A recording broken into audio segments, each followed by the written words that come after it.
ሰላም ጤና ይስጥልን እንደምንላችኋል ውድ ተመልካቾቻችን ከአባይ ቴሌቪዥን የሚተላለፍላችሁ የዕለተ ሐሙስ መጋቢት 25 2017 ዜና ላፍታ የመረጃ ሰዓታችን ተጀምሯል። የአሜሪካው ፕሬዝዳንት ዶናልድ ትራምፕ በኢትዮጵያ ላይ የ10% ታሪፍ መጣላቸውን እንደ አዲስ የሚዋቀረው የትግራይ ክልል ጊዜያዊ አስተዳደር አካታች እንዲሆን መጠየቁን እንዲሁም የዩኒቨርሲቲ ተማሪዎች ከመመረቃቸው በፊት ለአንድ ዓመት እንዲያስተምሩ ሊገደዱ ነው መባሉን ጨምሮ ሌሎች መረጃዎችን ይዘንላችሁ ቀርበናል። ዜናዎችን እየመራው ዳሩ ሰላም ተሾመ ከናንተ ጋር ቆይታ አደርጋለሁ። አብራችሁን ቆዩ። በቅድሚያም የአሜሪካው ፕሬዝዳንት ዶናልድ ትራምፕ በኢትዮጵያ ላይ የ10% ታሪፍ ጣሉ። የአሜሪካው ፕሬዝዳንት ዶናልድ ትራምፕ በዓለም አቀፍ ንግድ ላይ አዲስ የታሪፍ እርምጃ ሲወስዱ በኢትዮጵያ ላይም ታሪፍ ጥለዋል። ትራምፕ በትላንትናው ዕለት በሰጡት መግለጫ አሜሪካ ከሌሎች ሀገራት ጋር በምታደርገው የንግድ ልውውጥ ላይ አዲስ የታሪፍ መጠኖችን መጣላቸውን ይፋ አድርገዋል። ይህ እርምጃ አሜሪካን ቀዳሚ ለማድረግና የንግድ ጉድለትን ለመቀነስ ያለመ ነው የተባለ ሲሆን በአብዛኞቹ ሀገራት ላይ የተጣለው ታሪፍ ከ10% እስከ 49% የሚደርስ ነው። ኢትዮጵያም 10% ታሪፍ ተጥሎባታል። ከ2014 ዓ.ም ጀምሮ የተወሰኑ ሀገራት ምርቶቻቸውን ከቀረጥና ከታሪፍ ነፃ በመሆን ወደ አሜሪካ ገበያ እንዲያስገቡ ከሚፈቅደው የአገዋ እድል ተጠቃሚነት ውጪ የተደረገችው ኢትዮጵያ በትራምፕ ቀረጥ የተጣለባቸው ሀገራት ዝርዝር ውስጥ መካተቷ ተገልጿል።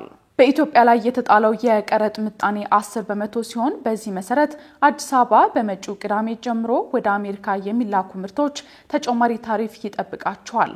ትራምፕ ኢትዮጵያ ላይ የጣሉት ቀረጥ በሁሉም ሀገራት ላይ ያስቀመጡት የቀረጥ መነሻ ምጣኔ ነው። ኢትዮጵያ በአውሮፓውያኑ 2024 $465.8 ሚሊዮን የሚያወጣ ምርት ወደ አሜሪካ መላኳን መረጃዎች ያሳያሉ። ኢትዮጵያ ወደ አሜሪካ ከምትልካቸው ምርቶች ውስጥ ዋነኞቹ ቡናና የጨርቃ ጨርቅ ውጤቶች ናቸው። በኢትዮጵያ አጓን በመጠቀም በአብዛኛው ትልቅ የነበረው የጨርቃ ጨርቅ ምርቶች ሲሆን በ2014 ዓ.ም ኢትዮጵያ ካመረተችው አጠቃላይ የጨርቃ ጨርቅ ምርቶች ውስጥ 62% የተላከው ወደ አሜሪካ ነበር። ኢትዮጵያን ከሚያዋስኑት 6 ሀገራት ውስጥ 5ቱ የፕሬዝዳንት ዶናልድ ትራምፕ ታሪፍ የተጣለባቸው ሲሆን በአሜሪካ ታሪፍ ያልተጣለባት ብቸኛዋ የኢትዮጵያ ጎረቤት ሀገር ሶማሊያ ነች።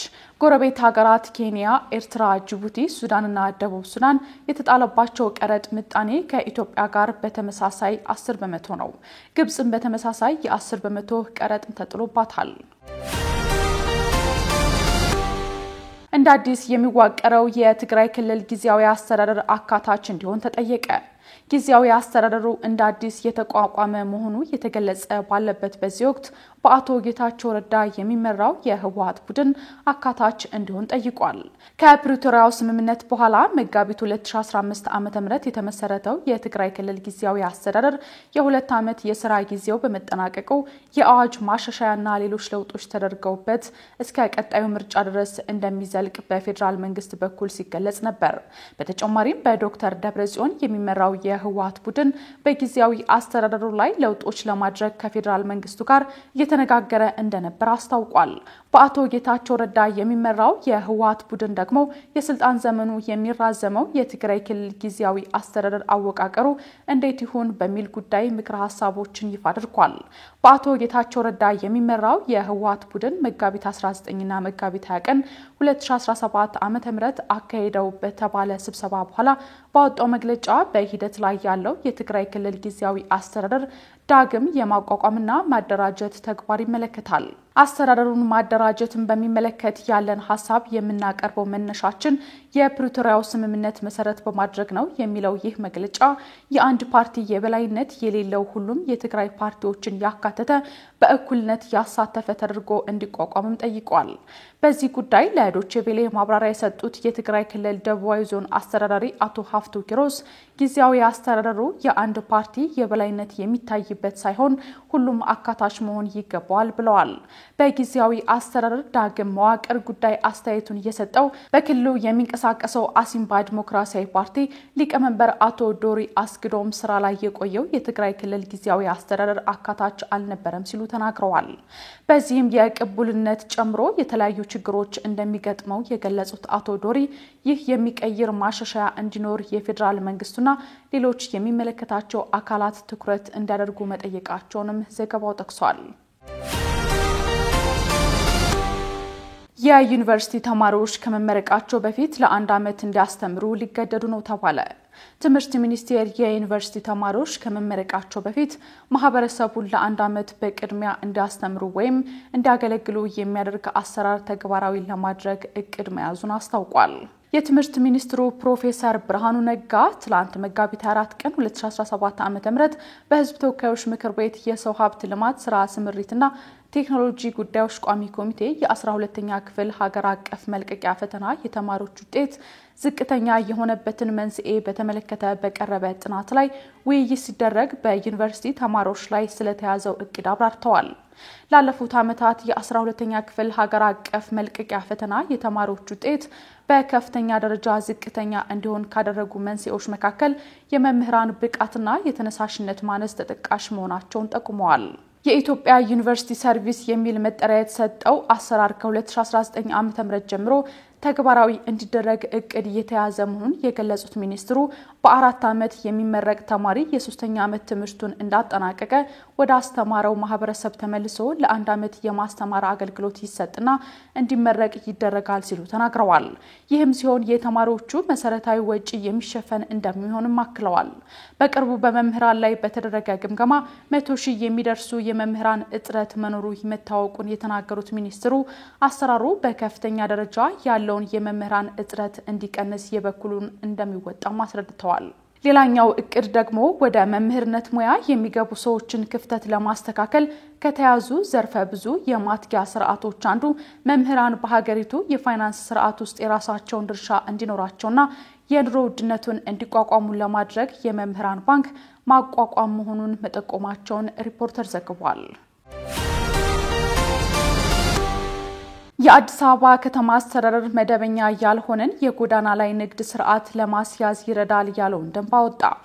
የአዲስ አበባ ከተማ አስተዳደር መደበኛ ያልሆነን የጎዳና ላይ ንግድ ስርዓት ለማስያዝ ይረዳል ያለውን ደንብ መውጣቱን ተከትሎም ንግዱ የሚካሄድበትን ሰዓት በ5 ፈረቃ ከፋፍሎ ይፋ አድርጓል። በዚሁ መሰረት ከንጋት 11 ሰዓት እስከ ንጋት 1 ሰዓት የአትክልትና ፍራፍሬ እንዲሁም የአልባሳትና መጫወቻዎች ንግድ ከንጋቱ 1 ሰዓት እስከ ረፋዱ 3 ሰዓት ደግሞ እንደ ብስኩት፣ ሻይ ቡና፣ የታሸገ ውሃና ለስላሳ መጠጦች ያሉና ለቁርስ የሚሆኑ ቀለል ያሉ ምግቦች ንግድ ይካሄዳል ተብሏል። የጫማ ጽዳት ወይም ሊስትሮ አገልግሎትም በዚሁ ሰዓት እንደሚሰጥ የከተማ አስተዳደሩ አመልክቷል። ከረፋዱ 3 ሰዓት እስከ ቀኑ 6 ሰዓት የመጽሐፍት መጽሔቶችና ጋዜጦች ንግድ እንደሚካሄድ፣ ከቀኑ 6 ሰዓት እስከ 8 ሰዓት ደግሞ ቀላል ምግቦች በመባል የሚታወቁት እንደ ኬክ፣ ብስኩት፣ ሻይ ቡና፣ የታሸገ ውሃና ለስላሳ መጠጦች ንግድ እንደሚካሄድም ታስቧል። ከምሽት 11 ሰዓት እስከ ምሽት 3 ሰዓት ተኩል የተጠበሱ ምግቦች፣ ጁስ፣ ብስኩት፣ ኬክ፣ ሻይ ቡና፣ የታሸገ ውሃና ለስላሳ መጠጦች እንዲሁም አልባሳትና መጫወቻዎች፣ ቀላል የኤሌክትሮኒክስ መገልገያዎች፣ የውበት መጠበቂያ ኮስሞቲክሶች እንዲሸጡ የከተማ አስተዳደሩ መርሃ ግብር አውጥቷል ሲል የዘገበው ሸገር ነው። ንግዱ የሚካሄድባቸው ቦታዎች ወደፊት እንደሚለዩ የከተማ አስተዳደሩም ተናግሯል። መደበኛ ያልሆነ የጎዳና ላይ ንግድ ኮንትሮባንድን ያበረታታል፣ ለትራፊክ መጨናነቅና አደጋ መንስኤ ይሆናል፣ እንዲሁም በህጋዊ ንግዱ ላይ ተጽዕኖ ያሳድራል በሚል ቁጥጥር እንዲደረግበት ሲሞከር የቆየ መሆኑም ተገልጿል። እስራኤል ሰብአዊ እርዳታ ወደ ጋዛ እንዳይገባ መከልከሏን ተከትሎ በጋዛ የምግብ እጥረት መከሰቱ ተገለጸ።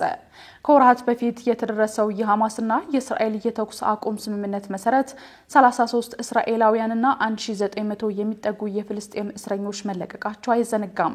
ይህንንም ተከትሎ በሰዓቱ ወደ ጋዛ ከፍተኛ የሆነ የሰብአዊ እርዳታ መግባት ችሎ ነበር። ይሁን እንጂ እስራኤል ከሐማስ ጋር በጥር ወር የተደረሰውን የተኩስ አቁም ስምምነት የመጀመሪያ ምዕራፍ ለማራዘምና ተጨማሪ ታጋቾች ለመልቀቅ ፈቃደኛ ባለመሆኗ እንደ አውሮፓውያን አቆጣጠር ከመጋቢት 2 ጀምሮ ዳግም ጥቃት የከፈተች ሲሆን ወደ ጋዛ በሚገቡ ሸቀጦች ላይም እገዳ ጥላለች። እስራኤል ወደ ጋዛ ማንኛውንም እርዳታ እንዳይገባ ካገደች 1 ወር ያለፈ ሲሆን በተባበሩት መንግስታት የሚደገፉ ዳቦ ቤቶች በሙሉ መዘጋታቸው እየተገለጸ ይገኛል። ይህንን ተከትሎ በዚህ ሳምንት በተከበረው የኢድ አልፈጥር በዓል ላይ ብዙ ጋዛውያን እርቦናል ሲሉም ተሰምቷል። አክለውም ከእንግዲህ እንደ ቲማቲም፣ ስኳር ወይም ዘይት ያሉ ነገሮችን ማግኘት አንችልም፣ አይገኙም። በቀን አንድ ምግብ የምናገኘው በመከራ ነው። አሁን የምግብ ድጋፍ የሚያደርጉ ድርጅቶች የሉም ሲሉ በምሬት መናገራቸው ማናገራቸው ተገልጿል። ዳቦ መጋገሪያውን መዝጋት ከፍተኛ ስህተት ነው፣ ምክንያቱም ለኛ በጣም አስፈላጊው ምግብ እርሱ ነው በማለት ተስፋ በመቁረጥ ተናግረዋል። የእርዳታ ድርጅቶች እስራኤል በጋዛ ምግብ፣ መድኃኒቶች፣ የንጽህና ምርቶችንና ነዳጅን ጨምሮ አስፈላጊ ሸቀጦችን እንዲገቡ እንድትፈቅድና ዓለም አቀፍ የሰብአዊ ሕግ ግዴታዎችን እንድታከብር ሀያላን ሀገራት ግፊት እንዳደርጉም እየጠየቁ ነው። አክሽን ኤድ የተባለው መንግስታዊ ያልሆነ ድርጅት ለአንድ ወር ያህል ምንም አይነት እርዳታ ወደ ጋዛ እንዳይገባ መከልከሉን አሳዛኝ ሲል ገልጾ አዲስ የረሃብና የጥማት አዙሪት እያንዣበበ መሆኑን ገልጿል። ይህ በእንዲህ እንዳለ በጋዛ የሚንቀሳቀሰው የተባበሩት መንግስታት የፍልስጤም ስደተኞች ኤጀንሲ ያለውን የምግብ ክምችት ለማጠናቀቅ ጥቂት ቀናት ብቻ እንደቀረው አስታውቋል። ከአባይ ቴሌቪዥን ሲተላለፍላችሁ የነበረው የዛሬው የቀኑ የመረጃ ሰዓታችን እየተከታተላችሁን ይመስል ነበር። አብራችሁን ስለነበራችሁ ከልብ ያመሰግናለን። በያላችሁበት መልካም ጊዜ ይሁንላችሁ።